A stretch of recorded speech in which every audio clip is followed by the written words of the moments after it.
Olá, eu sou o professor Gustavo Batista. E eu, professor Gustavo Ferreira. E esse é o podcast O Fascinante Mundo do Sensoriamento Remoto. O maior podcast em língua portuguesa sobre sensoriamento remoto e geotecnologias. Do mundo. Olá, nós estamos começando mais um episódio do podcast O Fascinante Mundo do Sensoriamento Remoto. Esse é o episódio 158, a segunda parte, sobre polarização de dados SAR. Tudo bem, Gustavo? Como é que você está? Falei, professor, tudo bem? Tudo bem, pessoal? Hoje vai ser um episódio, a gente está passando aí pelo meio desse caminho, né, da polarimetria. Vai ser um pouquinho mais puxado, mas eu tenho certeza que a gente vai aprender bastante. Vai falar sobre alguns assuntos que à primeira vista, né, parecem bem complexos, assim, cabeludos, mas que não é tanto assim. Eu acho que o mais importante é entender a aplicação desse tema, desse conceito na nossa área, no caso, no SAR, né? No radar. Uhum. E eu espero que seja um episódio que o pessoal escute várias vezes, porque vai embasar muito aqui as nossas conversas e também o nosso evento, né, de lançamento do PDI SAR, que já está chegando aí, ainda para o primeiro trimestre, né? Inclusive, estava respondendo umas perguntas e tal no Instagram, e uma delas foi, né, qual seria o software utilizado e tal, e no curso, né, no PDI SAR. E é legal enfatizar para a galera que esse produto vai ser o único com essa abordagem híbrida, né? Porque nós vamos utilizar tanto o software de interface gráfica, no caso o Snap, né, que é um dos melhores. Estou falando em termos de eficiência, tempo de execução, eu não sei dizer, mas com certeza é o mais simples. E o que a gente precisa, quando do fluxo de processamento é bem complexo, a gente precisa de um software que facilite a nossa vida, né? E o Snap é o mais simples, Você vai conseguir deslanchar muito bem e conseguir visualizar seus resultados de maneira mais simples. Então vai ter o Snap no curso, né? Interface gráfica e tal, e também iremos utilizar a linguagem Python para realizar os mesmos procedimentos.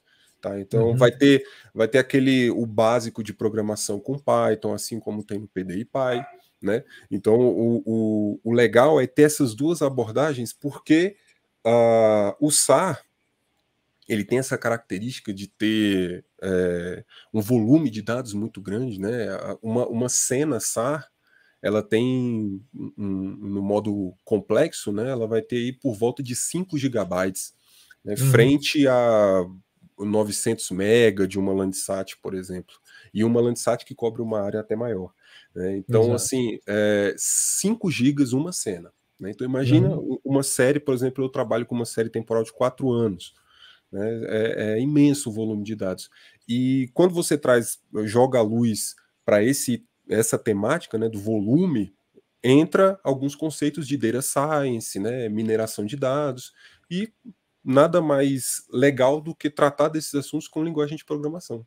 Então é por isso que a gente... automatizar, né, o processo é extremamente interessante para a gente minimizar uma série de etapas e até mesmo facilitar, né, a eficiência do processo. Sim. O Snap tem um sistema de construção de modelos, né, tipo o Model Builder, né, mas muitas vezes ele não roda todas as cenas e tal, fica algumas coisinhas para trás, e quando o volume é muito grande, a automação por linguagem de programação é uma solução sempre muito interessante. E a API Python do Snap é bastante robusta, enfim. Então, e como você bem salientou, é um software simples, e eu considero hoje, em termos de interface gráfica, dentro da lógica FOSS, né, Free Open Source and Software, eu considero o melhor software para processamento de dados SAR, sem dúvida.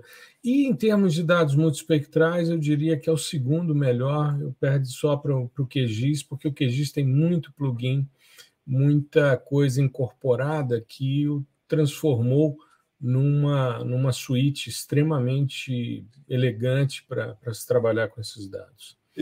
Eu acho que o Snap tem mais a nossa cara, ele tem mais a cara de um software científico.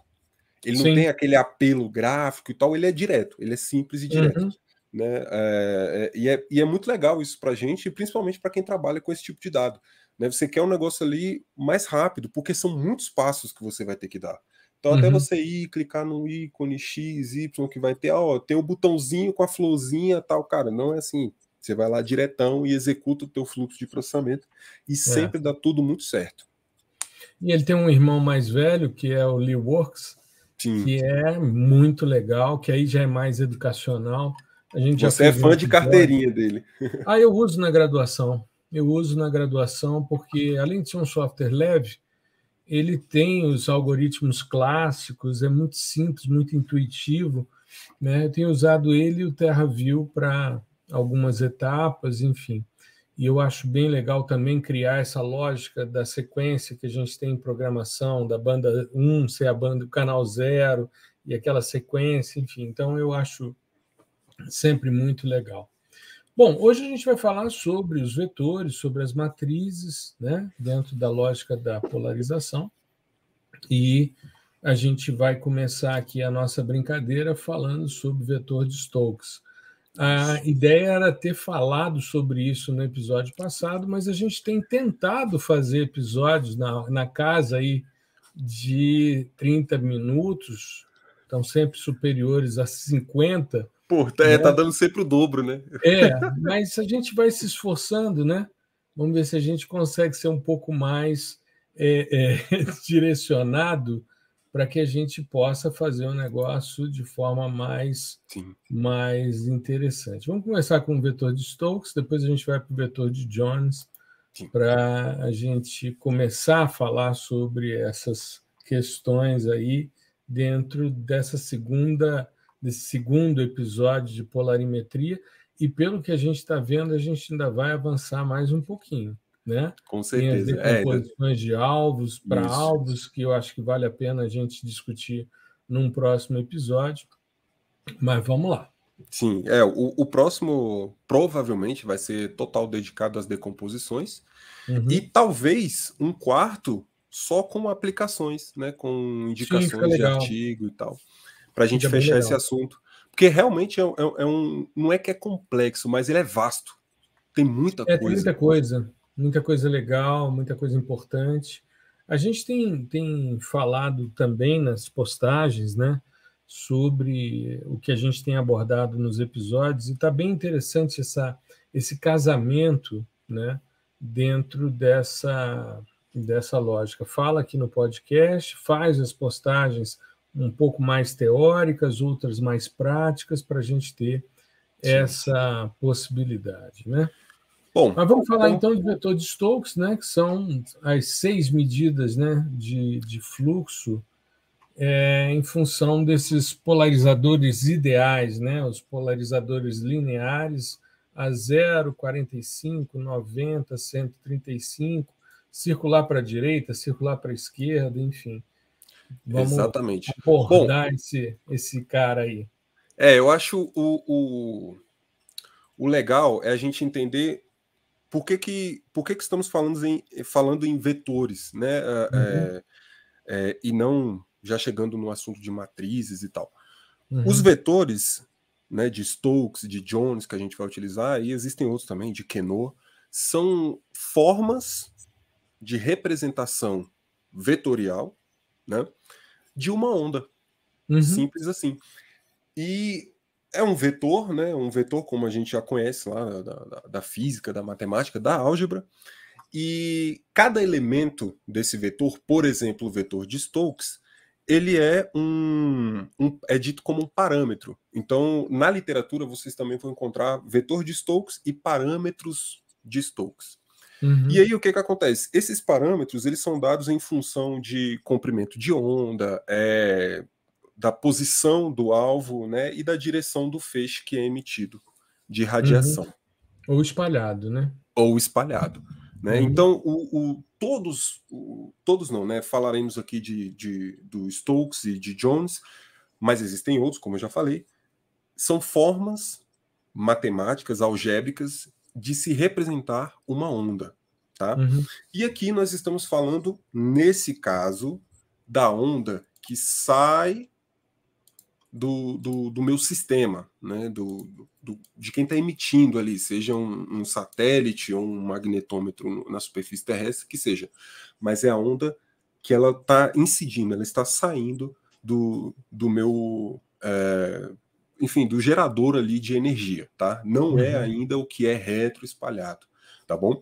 Então, por quê? Porque essa onda que sai, ela está polarizada, como nós sabemos, né? Temos controle sobre esse parâmetro de polarização.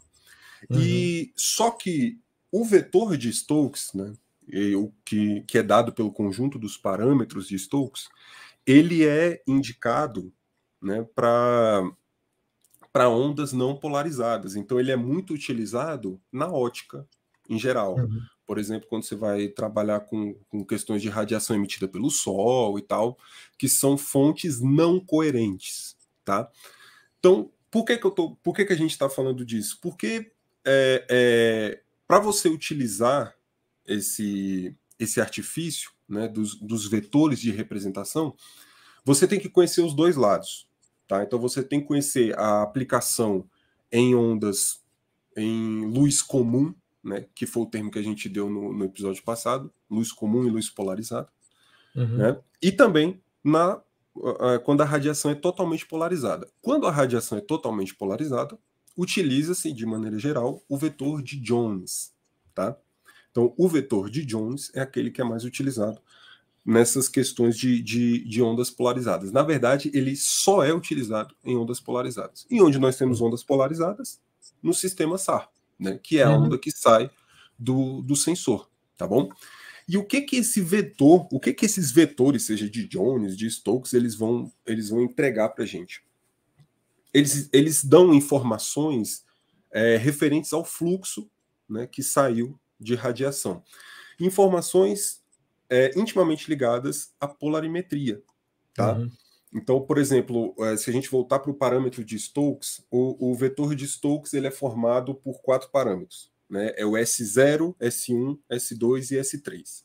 Isso. E esses parâmetros, eles são, por sua vez, formados pela combinação de polarizadores ideais, como você falou. Então, nós temos componente horizontal mais a componente vertical, vai formar o S0, né? A componente horizontal menos a componente vertical, vai formar o S1. Né?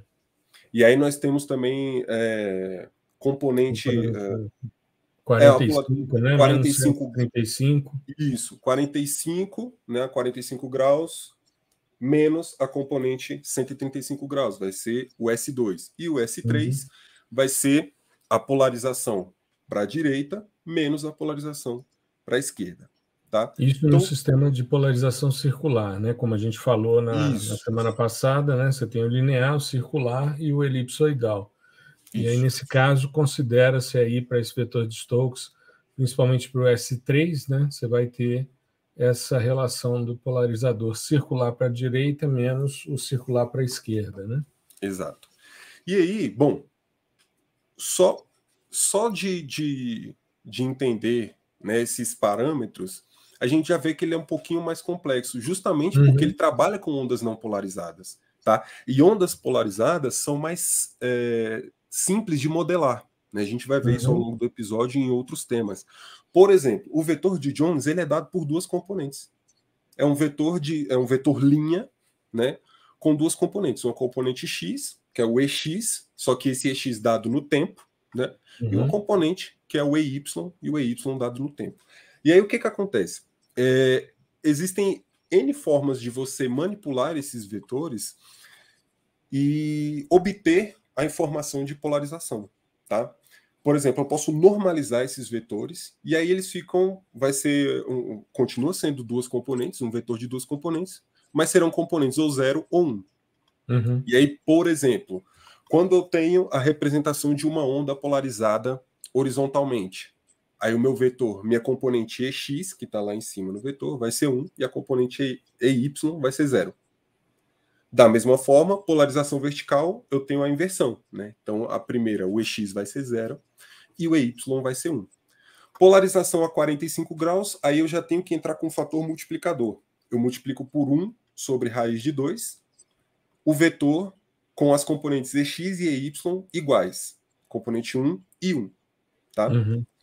E aí, para 135, eu também tenho essa multiplicação de 1 sobre 1, dividido por raiz de 2, só que ao invés de ser multiplicado por 1 na EX e 1 na Y, vai ser 1 na EX e menos 1 na Y.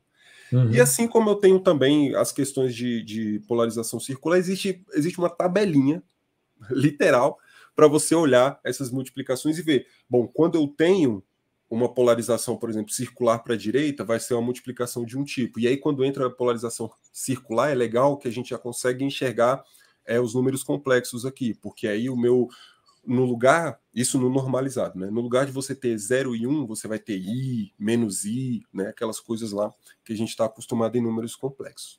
E aí você tem todos esses casos, ou seja, o vetor de Jones, o vetor de Stokes, são formas de representar uma onda, tá? Uhum. E dito Só que no isso, caso, o Jones você tem essa alternativa para uma onda polarizada, né? No caso exatamente do isso. Stokes, não.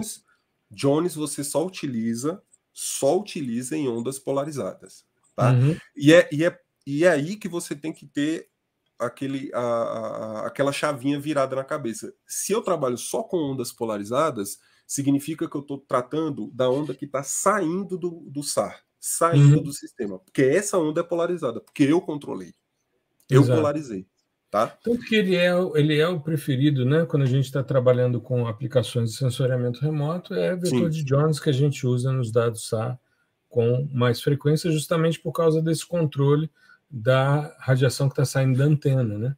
exatamente.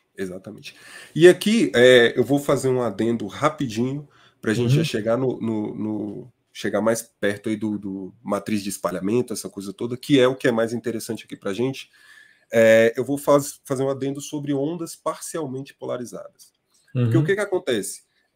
Ondas polarizadas, né, nós controlamos ali o fluxo e a polarização, só que à medida que eu for ampliando o meu intervalo de tempo, né, dessa emissão de ondas, eu acabo tendo uma maior variação desses parâmetros de Stokes ou de Jones, né, no caso, como são ondas polarizadas, são de Jones.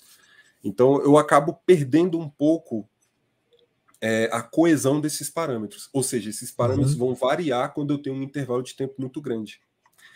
E aí, o que acontece? Você tem cálculos específicos para isso, porque significa que a onda está parcialmente polarizada, né, ao longo do tempo.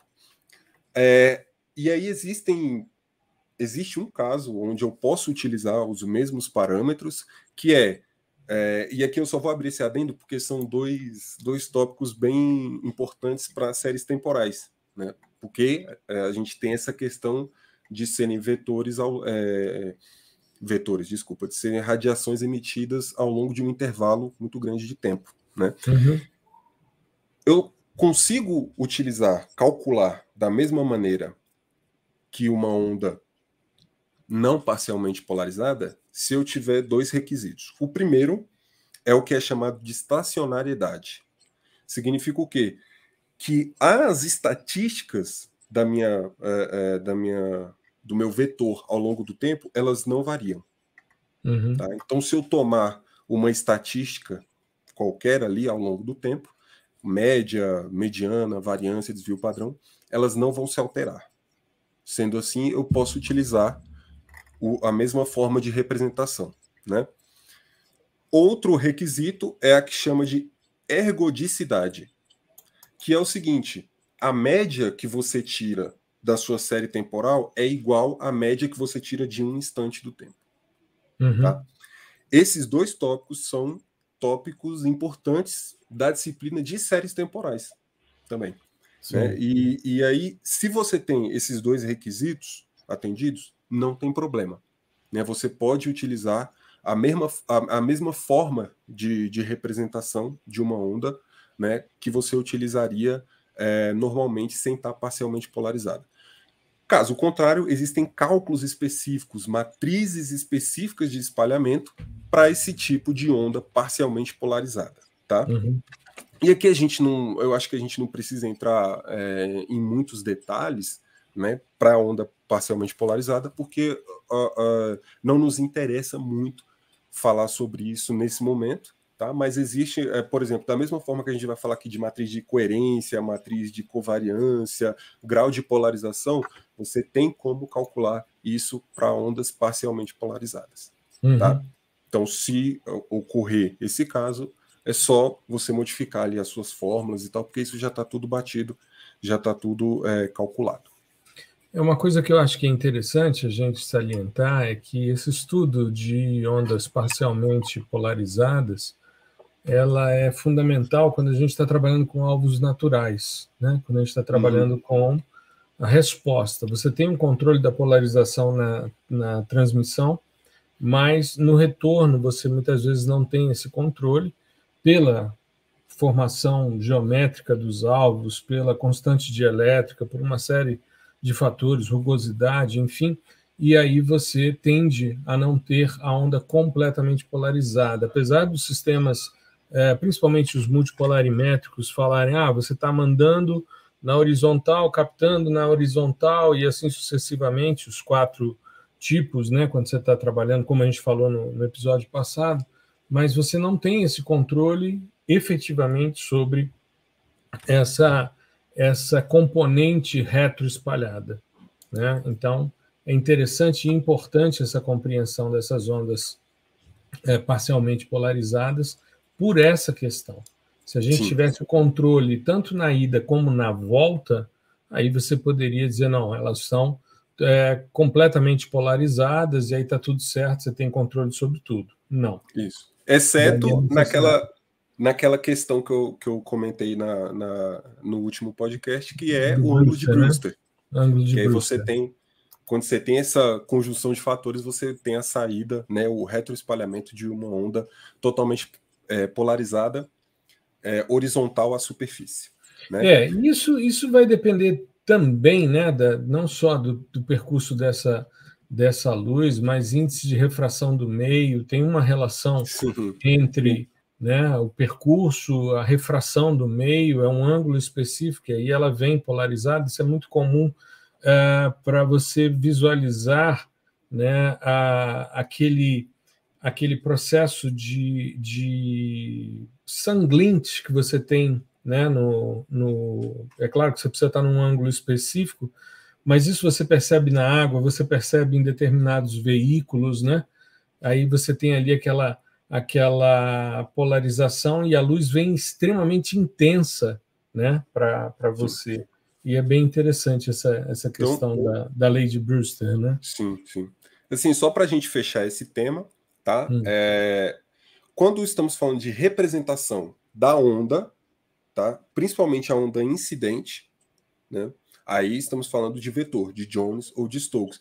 A gente pode calcular também, pode representar a onda espalhada? Sim, também com Jones e Stokes, ou vetor de Queneau, enfim, e vários outros também.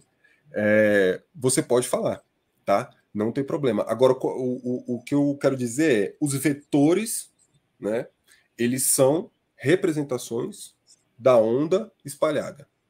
Seja, aliás, desculpa, representações da onda, seja incidente ou espalhada.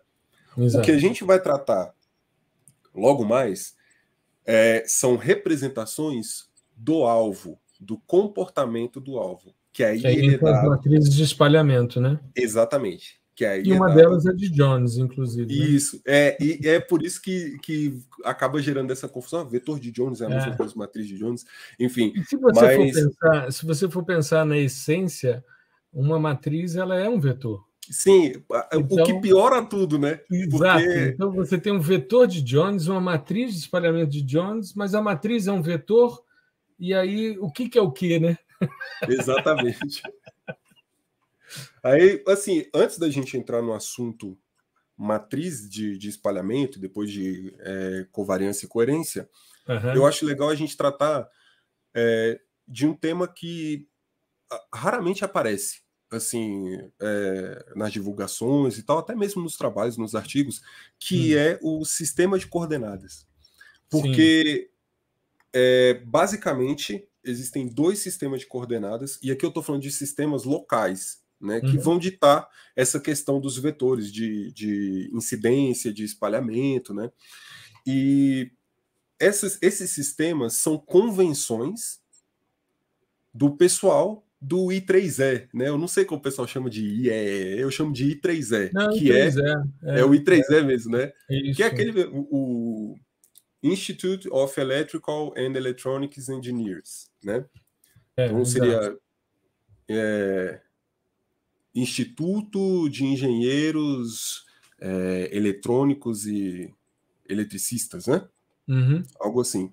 I3E que tradução livre, né? Tradução livre.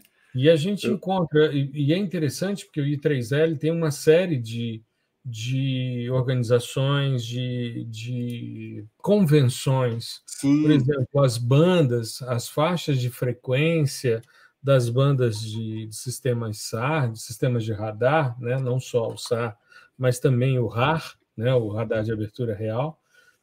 As faixas são estabelecidas a partir de uma convenção I3E. Então, é interessante a gente ter... E eles têm a parte de geoprocessamento, de sensoriamento remoto, tem representação, inclusive tem brasileiros, pesquisadores brasileiros que fazem parte dessa estruturação. Né? O pessoal da parte de computação e de visão computacional da PUC do Rio, né? O professor Raul estava envolvido nesse processo da I3E. Me lembro que teve numa banca, nós tivemos numa banca conjunta aqui, e ele trouxe os folders para afiliação, né, nessa instituição. Eu acho bastante importante a gente salientar esse aspecto, né? Porque a gente, né, que está nessa parte mais acadêmica, né, tem contato com o I3E por conta das revistas, né? Eles têm diversos periódicos, né? E às vezes nem se dá conta que os caras também elaboram esses padrões, essas convenções, e nesse caso são convenções extremamente importantes, né? A criação desses sistemas de coordenadas, né, e volto a dizer, são coordenadas locais, ou seja, valem para aquele espaço ali, né, que está atrelado à questão de incidência e espalhamento da radiação. A criação desses baseado sistemas... na origem, o sistema de coordenada local com origem na antena. Isso. Então, aí você tem o que acontece é que esses sistemas eles vão ser extremamente importantes para você entender qual matriz que você vai utilizar, né, ou qual que é mais indicada para utilizar, a depender desse sistema, né? Então, basicamente, temos dois sistemas. O primeiro deles é o FSA, né, Forward Scatter Alignment, que é um sistema calculado com base no espalhamento medido no alvo, né? Então, ele vai no sentido do deslocamento da onda. Isso. Basicamente é isso. É só isso que eu preciso saber? Depende do nível de profundidade que você quer adquirir. Existe um universo só dentro desse padrão FSA, né, dessa convenção FSA, então tem cálculos ali extremamente complexos, né, mas o que a gente precisa saber é o FSA, né, ele é calculado com base no espalhamento medido no alvo, né, no sentido do deslocamento da onda. Isso. E temos também o BSA. Numa tradução livre, seria uma convenção de alinhamento da dispersão frontal. Isso. Né? Forward Scattering Alignment Convention seria uma convenção de alinhamento de dispersão frontal. Então, forward para frente. Forward para frente, isso. E aí, se a gente tem para frente o forward, né, nós temos o backscatter também, backscatter alignment, que seria o medido ali na antena, né? Um é medido no alvo, o outro na antena, e ele tem relação com a polarização da antena, tá? E o que a gente precisa abstrair disso? O SAR monostático, ele utiliza, né, mais comumente, o BSA, o backscatter, porque é mais fácil de modelar, tá? Então, o que a gente tem que entender? É uma regra? Todo mundo vai utilizar BSA? Não, mas a maioria utiliza. Então, se você é novo nesse universo aí, né, é ideal entender como funcionam os dois, mas se quiser aprofundar, se aprofunde no BSA, porque ele é o mais utilizado por ser mais simples, né? Como a gente falou, a questão da onda ser polarizada e todos esses parâmetros que nós controlamos, né, o sistema controla, deixa a parte de modelagem matemática e física um pouco mais simples para a gente, tá? Uhum. Então, a partir daí, nós chegamos no assunto matriz de espalhamento. Tá? E o que é a matriz de espalhamento? É uma matriz que contém toda a informação, né, todo o comportamento de espalhamento do meu alvo. Tá? Isso é dado de uma forma matricial porque nós temos diferentes polarizações nos sistemas. Né? Então, se tivéssemos só uma polarização simples, essa matriz seria com um elemento só. Né? Certo. Então, normalmente é uma matriz 2x2, porque você tem 4 tipos de polarização, né? Isso. Aí ela traz essa informação sobre o nosso espalhador, né? Que é em termos de intensidade, de amplitude, fase, porque as matrizes de espalhamento, né, elas são matrizes complexas, né, que carregam, como nós já falamos aqui, o fato de ser complexo do sistema SAR significa o quê? Que ele carrega as informações de intensidade, amplitude e fase também, tá bom? Então, essas matrizes, assim como os vetores, né, de representação de onda, existem várias, e aí vai depender do sistema de coordenadas que você está utilizando. Por exemplo, se você estiver utilizando FSA, é mais comum que você utilize as matrizes de espalhamento de Jones ou de Stokes. Tá? Se você estiver utilizando o BSA, é mais comum que utilize a de Sinclair ou de Queneau. Tá? Então, onde dentro da BSA, lembra que eu falei que BSA é o mais comum, né? BSA é mais comum e dentro da BSA é mais comum utilizar a matriz de Sinclair, né, que é a matriz S. Tá? E essas matrizes têm relação também com os vetores que a gente falou. Né? Por exemplo, as matrizes de Jones e Sinclair, elas têm ligação com o vetor de Jones, ou seja, elas utilizam os parâmetros do vetor de Jones. Matriz de Stokes e Queneau, elas utilizam o vetor de Stokes. Agora, olha só, uma coisa importante. Aqui eu tenho Jones e Sinclair. Uma FSA e uma BSA. E elas, as duas, né, independente do sistema de coordenadas, elas vão depender do vetor de Jones. Mesma coisa, Stokes e Queneau. Stokes FSA, Queneau BSA. As duas vão depender do vetor de Stokes, dos parâmetros de Stokes, né? E só para fechar essa questão de matriz de espalhamento, é legal porque ela possui o cálculo dessas matrizes, né, a representação dessas matrizes, elas representam grandezas físicas e essas grandezas elas possuem algumas distorções também, né?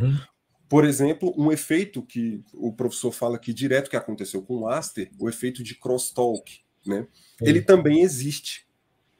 E como estamos falando de crosstalk, ele existe quando temos esse embaralhamento nas polarizações cruzadas, né? Na crosspol. Tá? Então é comum haver esse tipo de embaralhamento. Significa o quê? Que você não consegue diferenciar muito bem. Né? Existe uma espécie de mistura. Mistura, exatamente. Mistura entre os canais H e V, onde que na polarização cruzada, seja HV ou VH, você não consegue identificar, as coisas vão ficar embaralhadas. Né? Não vai ter diferenças significantes ali para você identificar. E outro fenômeno também que ocorre é o desbalanceamento, né, entre o canal V e o canal H, né? Ou entre o H e o V, porque geralmente é citado primeiro horizontal, depois vertical. Que é o seguinte, às vezes, a depender do seu alvo, diferença de potência, de amplificação, ou até mesmo um erro sistemático, né? Você vai ter um desbalanceamento. Significa o quê? Que o canal H ele pode sobressair, né, ordens de grandeza à frente do V, e o contrário também. E isso prejudica a criação dessa matriz de espalhamento e a representação do seu alvo.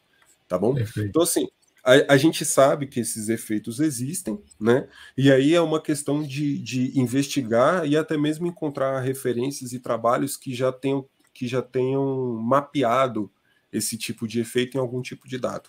Né? Mas é uma coisa interessante para a gente saber que existe, né, esse tipo de distorção. Exato, exato. E um trabalho muito legal sobre essa questão, né, tanto dos vetores como das matrizes, é o material da Nayalin Carvalho, né, que, inclusive, eu estava vendo, está disponível no LinkedIn, né, um mini curso muito legal que ocorreu em abril de 2020.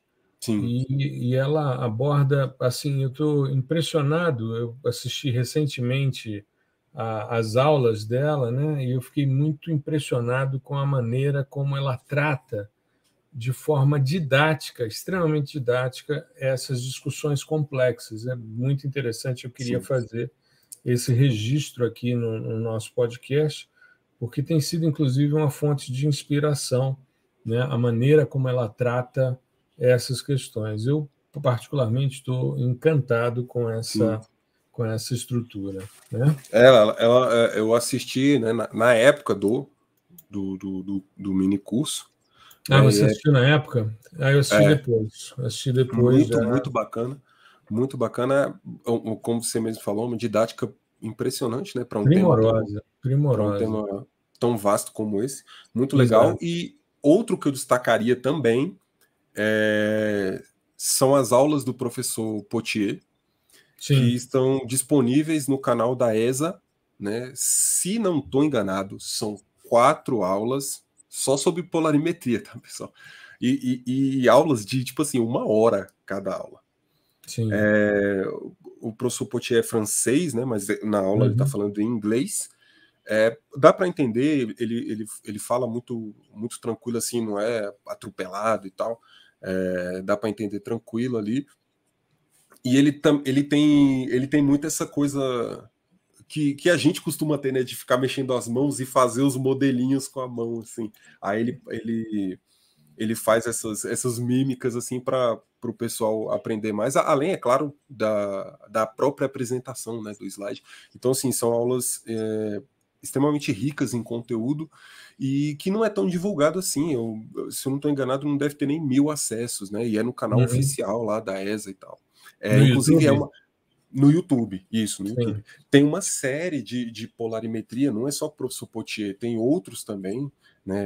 E outros, né, para falar sobre o assunto polarimetria, e tem também sobre outros assuntos, interferometria, tomografia, né? Todos esses que permeiam aí o SAR, que são assuntos extremamente interessantes e importantes também. Uma outra referência, aproveitando que a gente está falando, já falamos da Nayalin Carvalho, né? O Eric Potier, claro, uma referência mundial, mas eu queria também comentar uma tese de doutorado que eu fui banca em 2012, do Nilo Andrade.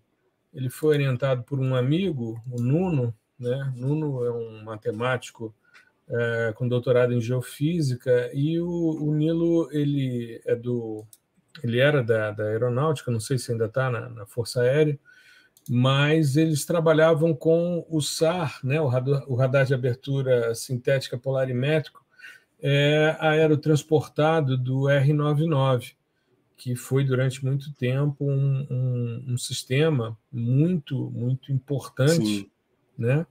E o Nilo faz uma revisão bibliográfica também primorosa na tese dele, principalmente os conceitos de polarimetria, né? Ele trata sobre todas essas questões, sobre representação de uma onda plana, aí vai falar de vetor de Stokes, vetor de Quenu, vetor de Jones, a polarização parcial, vai entrar também na questão da matriz de coerência, matriz de correlação, aliás, covariância, enfim. Então, ele fala sobre, de forma muito, muito interessante, sobre as convenções FSA, BSA, enfim, e as matrizes, né, de espalhamento, que são bastante importantes. Mas vamos dar continuidade.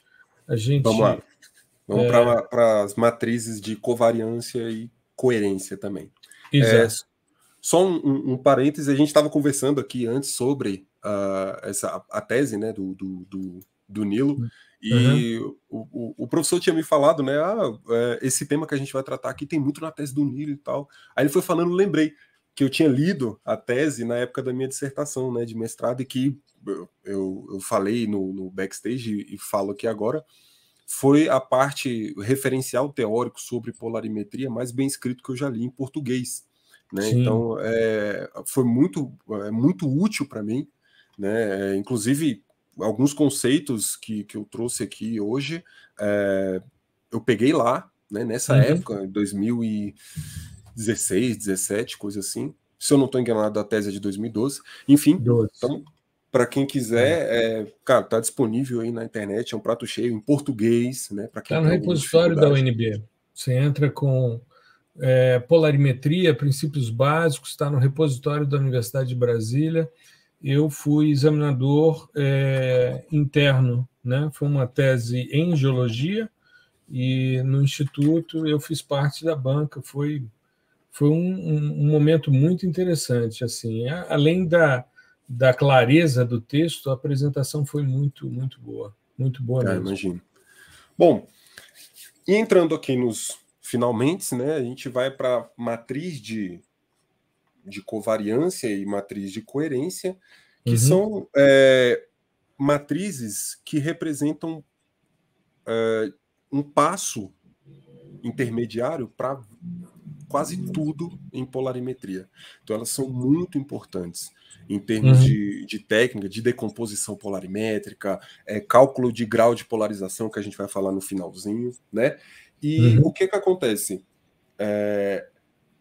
Basicamente, nós temos a representação em termos de covariância, que são as chamadas matrizes C, tá? Por exemplo, a do Sentinel-1 é a C2. C2 porque os dados são dual pole, né? Exato. E temos também as representações em termos de coerência, que aí coerência pode ser dada... Isso, ou T tem, acho que tem R também. Enfim, vai depender da literatura, mas em geral é T. No Snap, se eu não estou enganado, é T. No Snap é T.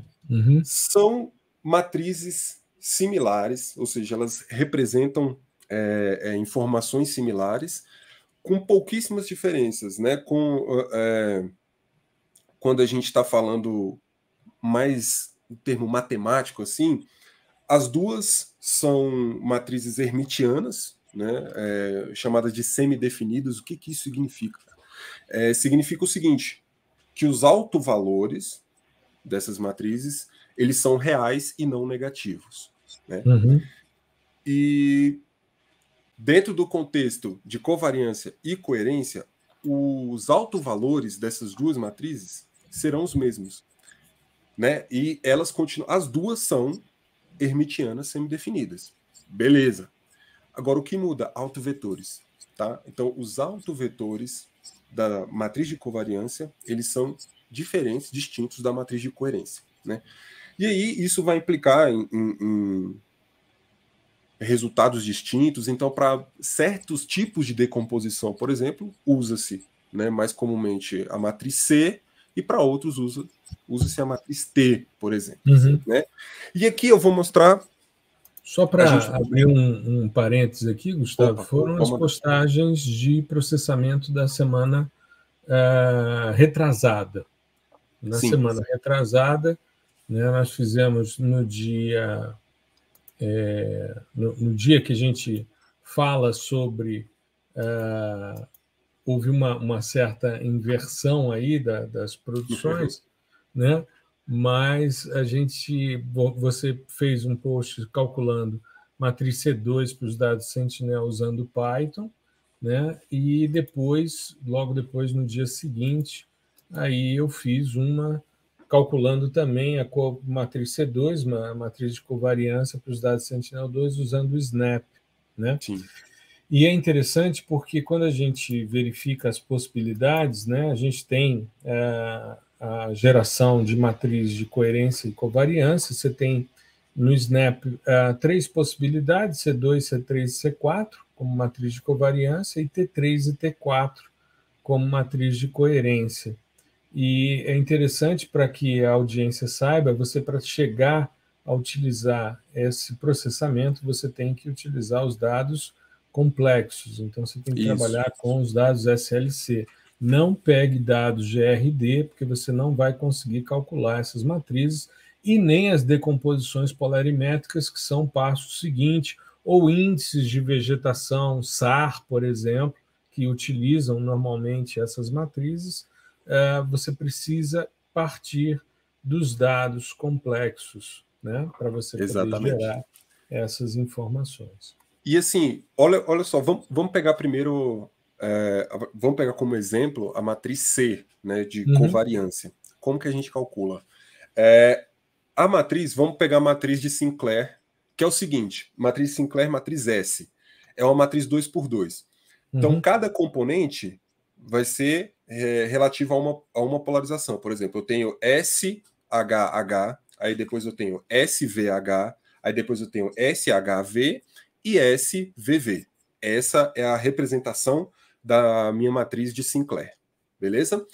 Se eu coloco essa matriz em uma forma vetorial, um vetor linha, por exemplo, eu tenho um chamado vetor de covariância do alvo. Simples assim. Né? Então, eu transformei isso em um vetor, ele é chamado de vetor de covariância. Opa, então eu já estou chegando lá, estou chegando na covariância. Né? E como que eu calculo de fato a covariância? Aí eu vou ter que descer um pouquinho no degrau aqui da álgebra linear, porque a gente vai calcular o seguinte: a matriz de covariância, dado o meu vetor de covariância, vai ser o produto deste vetor pelo conjugado transposto do mesmo vetor. Ixi, aí agora a cabeça de todo mundo vai explodir. E ainda tem... Eu vou falar sobre o que é o conjugado transposto, também chamado de transposto conjugado, enfim. E ainda tem uma outra questão, que são os operadores de média espacial. Essa matriz é calculada, sabe o símbolo de maior e menor? Né? Existem esses operadores, não são operadores, são símbolos mesmo que indicam uma média espacial, dado que o nosso espalhador ele é modelado como homogêneo. Tá? Então, toda vez que eu estou tratando de cálculos que tratam de espaço, eu posso ter essa medida também no tempo. Eu vou ter esse símbolo, que é como se fosse aquela boquinha do jacaré mais aberta, né? Uma abrindo e outra fechando. É um parêntese, só que não é arredondado. Ele tem o biquinho ali no meio. Tá? E isso indica que esse cálculo é feito tomando-se uma média espacial. Tá? Em outros casos, se a sua variável for o tempo, é uma média temporal. Tá? Só isso. Então, entendemos esse símbolo que até então era alienígena. E agora vamos para o transposto conjugado. Bom, transposto, a gente já tem mais ou menos uma ideia, né, do que é transpor uma matriz, né, modificar ali os seus elementos de linha para coluna, de coluna para linha. O transposto conjugado vai ser o seguinte: eu vou transpor a matriz e aí depois eu vou calcular o conjugado complexo de cada elemento transposto. Eu transponho e depois eu calculo o conjugado complexo de cada elemento. Tá? O que é o conjugado complexo? Conjugado complexo, aqui estamos sempre falando de números complexos, né? Conjugado complexo em termos... vou tentar ser um pouco mais visual. Temos o plano real e imaginário. Real no eixo Y e imaginário no eixo X, ok? Vamos supor que eu tenha um vetor que saia ali do ponto 0 até o 1 no eixo x. O conjugado complexo vai ser o espelho desse vetor no eixo x. Significa o quê? Que a parte real vai ser exatamente a mesma e a parte imaginária vai ser simétrica. Então, onde o imaginário é menos 1, por exemplo, menos 1i, embaixo vai ser 1i, no conjugado complexo. Eu vou espelhar esse vetor só no eixo x, só no eixo imaginário, tá? Significa que a parte real continua a mesma e a parte imaginária eu troco o sinal. Simples assim, eu fiz um espelhamento. E aí o que o transposto conjugado faz? Eu transponho a matriz e calculo esse conjugado complexo para cada elemento. E aí eu multiplico isso que eu acabei de falar pelo meu vetor de covariância. Assim eu tenho a matriz de covariância. E qual é esse símbolo desse transposto conjugado? O símbolo do transposto é um T grandão, um T maiúsculo. O símbolo do transposto conjugado é um asterisco, depois esse T. Simples assim, tá? Então, assim, nós calculamos... Só explicar um negócio para a nossa audiência. Não desistam do episódio, apesar da complexidade que o professor Gustavo Ferreira resolveu imprimir ao nosso episódio. A gente tenta sempre simplificar o negócio e o professor Gustavo, eu fico pensando nas pessoas ouvindo, tentando entender essa questão. Eu que tenho déficit de atenção, ainda bem que eu já estudei esses assuntos, senão eu já tinha me perdido no 10º minuto, né? Nós estamos no minuto 51, mas não desista. Entenda que para você processar os dados SAR, você vai ter essas matrizes para serem geradas e tal, e isso daí você calcula de forma muito simples, no software direitinho, tá certo? Não se preocupem com esse devaneio do professor Gustavo Ferreira, tá certo? Senão as pessoas vão cancelar e aí a gente vai deixar de ter audiência. Então, eu preciso fazer essa consideração, lembrando que o professor Gustavo Ferreira está fazendo doutorado em dados SAR. Então, esse nível de empolgação que ele tem com essa complexidade, meu amigo que está me ouvindo e minha amiga que está me ouvindo, não se desespere, tá certo? Ou seja, dá para entender, né? Matriz de covariância vai ter um componente real, um componente imaginário. O resultado dessa matriz serão 4 cenas, em que você terá 2 imaginárias e 2 reais, tá certo? E a gente utiliza isso depois para decompor polarimetricamente para saber quais são os alvos que estão tendo um comportamento mais de superfície, mais volumétrico, tá certo? Ou seja, existe aplicação, não é uma alucinação ou um devaneio do professor Gustavo Ferreira, tá certo? Não, até fazer esse adendo, porque quando começou a entrar, né, a transposição ao nível de complexidade que foi sendo trazida, eu falei, muito bem, eu preciso fazer uma interrupção e dizer para as pessoas, não desistam do fascinante mundo do sensoriamento remoto, por favor. Sim. Então, retomando, professor Gustavo. Cara, infelizmente é isso. Trabalhar com números complexos é complexo, né? De fato. Exato. Mas e eu fico pensando no cara que está ouvindo isso, indo para o trabalho, por exemplo, no carro, né? Já vai chegar com raiva, né? Já botou o fone de ouvido, aí ele olha e fala: não, vou para outro podcast, né? Vou ouvir outro podcast, vou ouvir piada, né? Vou ouvir falar, por exemplo, dos realities que estão acontecendo. Deixa eu dar uma olhada no Instagram, depois eu dou. Eu tinha que fazer esse comentário, Gustavo. Foi muito interessante. Mas eu estou acompanhando aqui, acompanhando. Foi misericórdia, preciso, né, fazer. Não, mas foi certo. É isso, não desista, não desista. Desculpa, amigo. Desculpa, eu nem calculei amigo. Na mão. Você sabe que eu perco um amigo, mas a piada jamais, né? Não, que isso, tá tranquilo. Aqui é só assim, a gente mostra...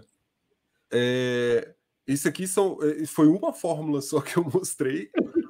Não, que você discutiu, você não mostrou. Isso, porque nem tem como, né? Exato, ou seja, tem um nível discutiu por isso que eu falei da pessoa desistir, porque o nível de abstração que o indivíduo precisa ter, se o cara estiver no trânsito dirigindo, a chance dele bater o carro é grande. Então... misericórdia! É verdade. Olha, eu acho que eu nunca me diverti tanto num episódio como agora. Tá vendo? Tem como se divertir também. Ai. Mas foi bom que descontraiu. Então, vamos fechar as matrizes para a gente concluir esse episódio. Vamos nessa. Bom, a gente mostrou aqui como calcula, tá? Na verdade, não como calcula, eu fiz uma descrição dos termos, tá? Porque às vezes a gente encontra isso, né? Às vezes não. A gente vai encontrar sempre esse tipo de fórmula quando for tratar de polarimetria, e alguns símbolos ficam meio abstratos para a gente, e é até complicado a gente pesquisar isso na internet. Por exemplo, esse da média espacial. Como é que você transposto conjugado que você falou, normalmente ele é chamado também de complexo conjugado. Esse asterisco Tzão, né, T grande, é chamado de complexo conjugado também. Né?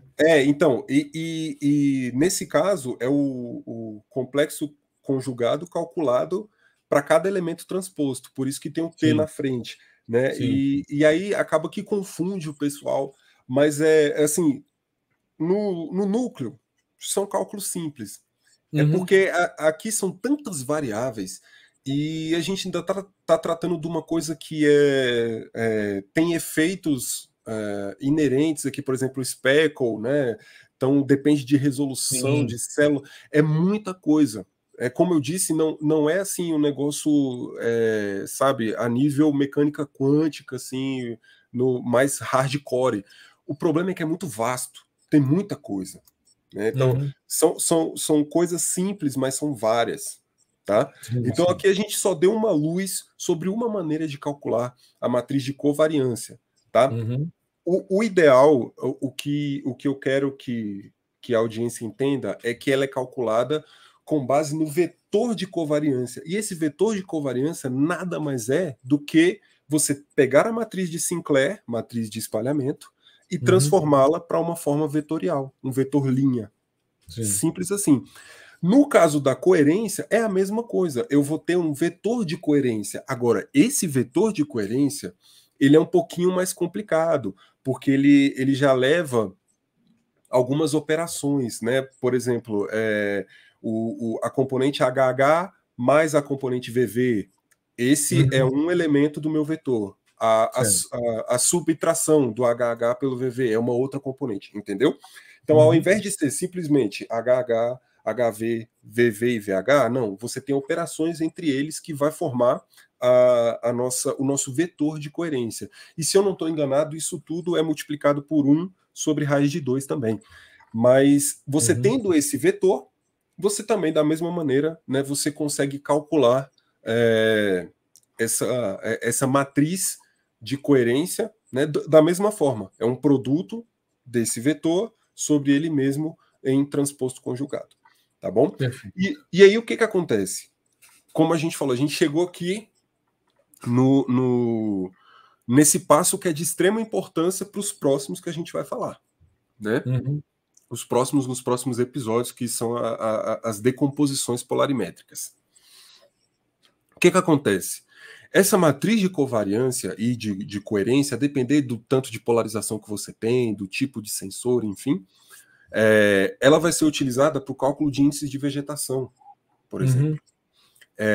Ela vai ser utilizada para decomposição. E essa matriz, ela carrega informações de amplitude, de fase, de intensidade, carrega vários autovalores e autovetores são importantes aqui nesse contexto dessas duas matrizes, assim como ela é fundamental, né? Todo o trabalho polarimétrico passa pelas matrizes. Exatamente. Né? De coerência e de covariância.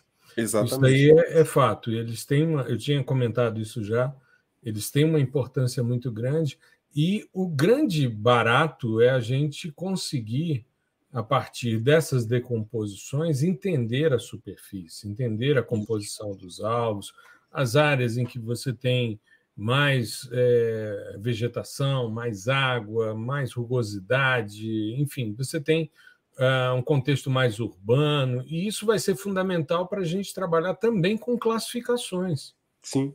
Né? Classificações orientadas ao mecanismo de espalhamento dominante. Exato. A partir das decomposições polarimétricas. Isso. É basicamente isso que as decomposições visam evidenciar. Qual é o mecanismo de espalhamento dominante ali? Que mecanismo é esse? É muito legal se você for pensar sob o ponto de vista de classificação, porque quando a gente está trabalhando com sistemas ópticos, a gente está se baseando na composição do material da superfície. Porque as interações são de alta energia, então as feições de absorção decorrem de absorções, transições eletrônicas, vibrações moleculares. Quando você vai para o radar, a lógica é completamente diferente em termos de análise, mas você consegue extrapolar muita coisa. Né? E aí eu abro um parêntese, o trabalho, por exemplo, do Jales, que é um trabalho de investigação de índice SAR de vegetação, para entender quando é que o índice representa bem e apresenta uma separabilidade de fitofisionomias em ambientes naturais, né?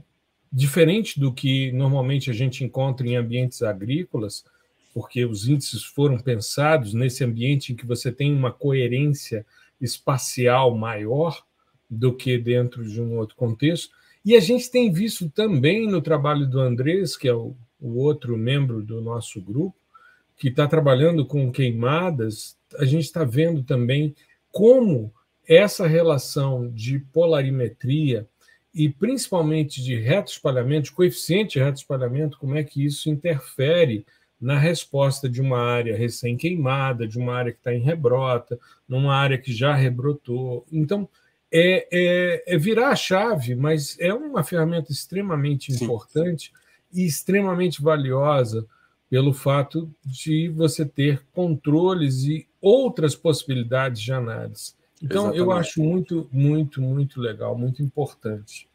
Assim, só para fechar, acho que a gente poderia falar da questão do cálculo do grau de polarização. A partir dessas informações de matriz de covariância, matriz de coerência, matriz de espalhamento, a gente consegue estimar, né, qual é o grau de polarização daquela onda espalhada. Ela está vindo totalmente polarizada? Ela está vindo parcialmente polarizada? O quão polarizada ela está vindo? De 0 a 1. Né? E 1 é totalmente polarizada. Você consegue estimar isso. E isso é utilizado, por exemplo, no trabalho do Jales com índice de vegetação. Existe um índice de vegetação que utiliza o grau de polarização. Geralmente ele é chamado de DOP, né? Degree of Polarization. E você consegue calcular para vários sistemas. Por exemplo, o Sentinel-1, né? O Dual Pol, você tem várias fórmulas para se calcular isso. O Barakat, ele utiliza uma fórmula que é extremamente simples, né? Que você usa uma raiz de uma fração, onde o numerador é um determinante da minha matriz de covariância, determinante, uma coisa de ensino médio, né? E aí você tem 4 vezes esse determinante, e o denominador é o traço da matriz de covariância ao quadrado. O que é o traço? Olha como é simples, é a soma dos elementos na diagonal principal. Simples assim. E aí, quando você pega essa fórmula lá, cara, que diabo é isso? Tem traço, o que é traço, o que é não sei o que? É simples assim. E aí, com essa formulinha, ele vai te dar o quê? O que esse grau de polarização vai retornar? Uma imagem também. Onde, quanto mais branco o pixel, né, o mais claro, enfim, num tom mais claro, né? Mesmo, mais branco. A gente está levando em consideração aqui tons de cinza. Ela é uma imagem em nível de cinza, né? Se você for pegar um canal. Sim, quanto mais branco, mais polarizado. Ou seja, mais próximo de 1 é. Quanto mais preto, menos polarizado. E aí você tem... É legal você... existe um gráfico que mede isso que o pessoal, inclusive o pessoal da Índia lá, eles costumam utilizar bastante, que é um gráfico que parece um radarzinho, assim, sabe, aquele radar de avião, de navio. É só uma fatia desse radar, e aí você vai verificando esse grau de polarização, né, para todos os pixels. Então você tem ali os diferentes graus, e aí você vai vendo, ele vai traçando uma linha, né? E aí, para cada forma específica dessa linha, tem uma explicação, principalmente para ambientes agrícolas, que é o que o pessoal da Índia estuda com mais profundidade. Então, assim, você pode fazer um estudo inteiro, uma dissertação, uma tese, só avaliando grau de polarização. Né? Ou você pode fazer como o Jales e usar grau de polarização, matriz de covariância, matriz de espalhamento, para calcular índice de vegetação e comparar. Então, tudo isso que a gente trouxe até agora, e que vai trazer nos próximos também, são informações extremamente úteis dentro da polarimetria. Como eu já mencionei anteriormente, você não precisa saber calcular, pegar esse transposto conjugado e fazer isso na mão. Não precisa, você tem um software para isso. Você precisa entender como funciona. Se você não entender como funciona, chega lá no final, quando você tiver que resolver problemas mais complexos, você vai ratear, né? Ou você vai interpretar os resultados de maneira errada. Por exemplo, aquela questão do ângulo de Brewster, né? Sim. Muita gente não sabia que existia esse fenômeno. A questão das distorções, do crosstalk e tal. Então, assim, quanto mais você entende, quanto mais você estuda, maior fica a sua capacidade de construir soluções que sejam eficientes, né? E mais maduro você fica no assunto. Então, a nossa ideia é essa, é mostrar um geralzão, né? E eu acho que por hoje está ótimo. E aí, semana que vem... E a gente extrapolou 1 hora de novo. Como sempre. Como e aí, sempre. É bom a gente fazer planejamento, né? Eu acho legal a gente fazer o planejamento. Pois é. Não, vamos fazer episódios de meia hora. Vamos sim. Não, vamos colocar o seguinte, então. No próximo, que são as decomposições, a gente coloca meia hora. E fala 1 hora. Não. E fala 1 hora, como todos os outros episódios. Não. A gente vai tentar. E aí a gente dá uma tolerância de 10 minutos. Então a gente pode ir só até 40 minutos. Ah, tá certo. Tá certo. Eu vou fingir que vou acreditar. Eu vou ficar estudando, ficar cronometrando aqui, ó. Isso, que nem a apresentação de tese, né? Que o cara faz uma prévia antes, né? Maravilha. Maravilha. Moçada, o negócio é entrar na viagem do professor Gustavo Ferreira com esses conjugados transpostos, esse nível de complexidade aí que ele está apresentando. Mas vocês vão ver que vale a pena. A gente, no próximo episódio, vai falar sobre essas decomposições, que eu acho que é a parte mais charmosa e a parte que traz mais informação importante. E, aos pouquinhos, a gente vai se apropriando dessas questões. Tá legal? Moçada, uma boa semana a todos. Fiquem bem. Não deixem de ouvir o episódio todo. Não desistam do fascinante mundo do sensoriamento remoto por causa do professor Gustavo Ferreira. Qualquer coisa, vocês me avisam, a gente expulsa ele, demite ele do podcast, entendeu? Tchau. Que nada, uma contribuição dessa de alto nível. Meu amigo, muito obrigado, sempre trazendo informações de altíssimo nível e mostrando que está estudando. Eu estou no pé dele para ele fechar o doutorado dele, né? E mostrando que está afiado. Eu estou bastante satisfeito com o que tenho ouvido aqui, né? E a gente, na semana, faz as postagens aí falando um pouquinho mais sobre essas questões para a gente ir se apropriando cada vez mais desse mundo sensacional que é o mundo do radar, né? De abertura sintética, de polarimetria e de tantas outras coisas legais. Beleza? Exatamente. Gustavão, uma boa semana para você, meu querido. Tudo de bom. E a gente se vê no próximo episódio do fascinante mundo do sensoriamento remoto. Eu espero que com a mesma audiência ou ampliada e não diminuída. Sim, né? Sim. Não foge não, pessoal. A gente tá no meio da série ainda. Calma aí. Mas é isso, tá tranquilo. Eu tenho certeza que todo mundo vai entender.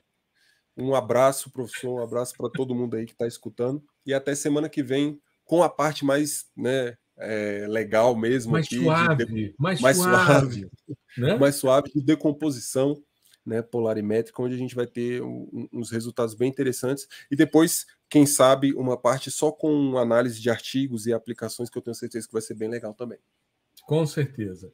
Aproveitar, já que nosso episódio vai ao ar no dia 16, né, convidar as pessoas para hoje assistirem a nossa live sobre Local Climate Zones com a Daniela Werneck, nossa aluna PDI-SL, aliás, PDI-PAI, né?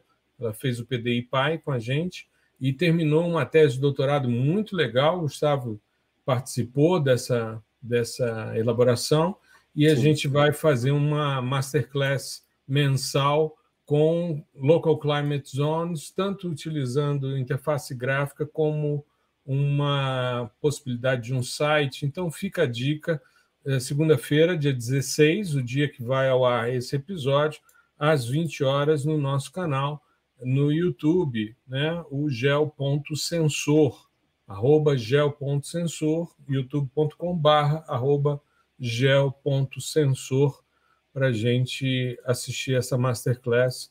Né? Estaremos presentes aí, provavelmente eu e o professor Gustavo Ferreira, tudo indica que sim, e teremos aí mais essa contribuição. Essa vai ser a Masterclass mensal de janeiro de 2023. Tá legal? Aguardo vocês e o professor Gustavo Ferreira. Um grande abraço, meu querido. Um grande abraço à audiência. Abraço. Tchau, tchau. Até mais.